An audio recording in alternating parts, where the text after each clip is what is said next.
You are here with By the Cover. Today I'll be reviewing Pet Sematary by Stephen King. This book was 395 pages and took me 4 days to read. I would rate this one a 9.8 out of 10. This review will contain spoilers, so if you do not want to hear those, click off now. The synopsis. Pet Sematary is a chilling horror story by Stephen King about the devastating consequences of meddling with the dead. It explores dark themes of uncontrollable grief and desperation. Pet Sematary is a book I put off reading quite a while because I had heard descriptions of it that marked it as one of Stephen King's bleakest books. Around the beginning of the year, I decided to tackle the rest of Stephen King's library that I haven't read in publication order, and I finally worked my way up to Pet Sematary. I wasn't in the mood for a super bleak book after just having finished The Devil Crept In by Ania Alborn, which was a very bleak book. But I decided to charge headfirst into it anyways, as I've always heard great things about this book. I'm not new to Pet Sematary. I've seen every movie in the franchise recently. I had a general idea of what I was getting into. As good as I think the movies generally are, I don't think they hold a candle to the book. My favorite part of Pet Sematary was the tight-knit group of characters we get to spend time with. You have Lewis and his family, Rachel, the wife and mother, Eileen, the eldest daughter, and Gage, the youngest son. I personally usually hate children characters because they devolve into juvenile dialogue with their parents and are typically very shallow placeholder characters. It is very rarely that authors can write kids that are both not annoying to me, are well developed, and have the voice correct for the age the author is trying to portray. Needless to say, it is a very tough sell for me. Even Stephen King doesn't do this well all the time. Firestarter is a prime example of when King wrote a kid character I didn't connect with at all and found generally annoying throughout the entire book. But here, every single character in this family feels real. They are not character archetypes just plunked into place. Lewis, our main character, is a talented doctor. He isn't incompetent, he isn't stupid.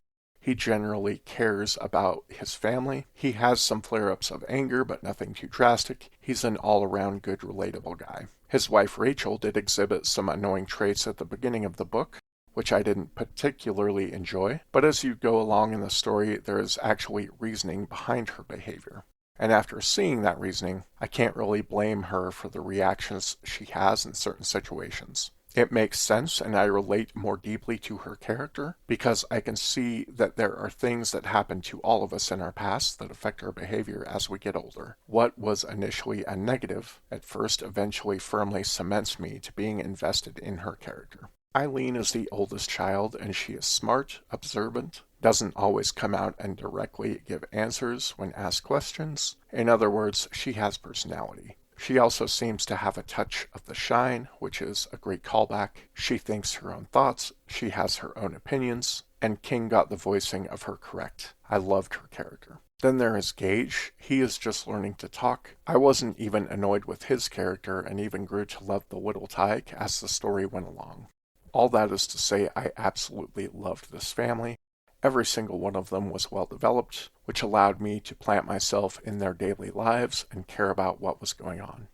For me, if you get the characters right, I really could care less what the plot is because I just enjoy reading the characters. That's what happened for me in this book. Even though the plot is good, I got to spend time with this family and just grow with them for a while.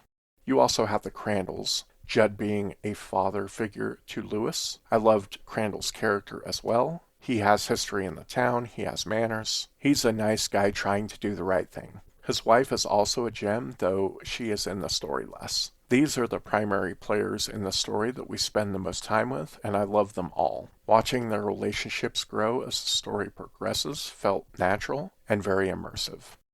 One of the main points to make here, though, is that while the book is very bleak, it is not bleak all the way through. The journey is actually really enjoyable for the majority of the book. Compared to other Stephen King books, the chapters in this book seem to be shorter and more digestible, which moved the pacing along quite nicely. The book was also a good length. Sometimes Stephen King books can be far more pages than they really need to be. This book was pretty focused and didn't go off on too many tangents, so I thought it struck a good balance on length. Another thing I liked in this book was that there were 3 age groups in the casts of characters. The book primarily explores grief and its effects. It was very interesting to see how the three different age groups reacted to death as it affects us differently, depending on when we see and deal with it in our lives. Even more importantly, though, while the decisions in this book may seem crazy from the outside, the more time you spend with these characters, the more you can relate to them and the more you understand their motivations. They made sense. I honestly don't know if I'd make different decisions if I was in their shoes.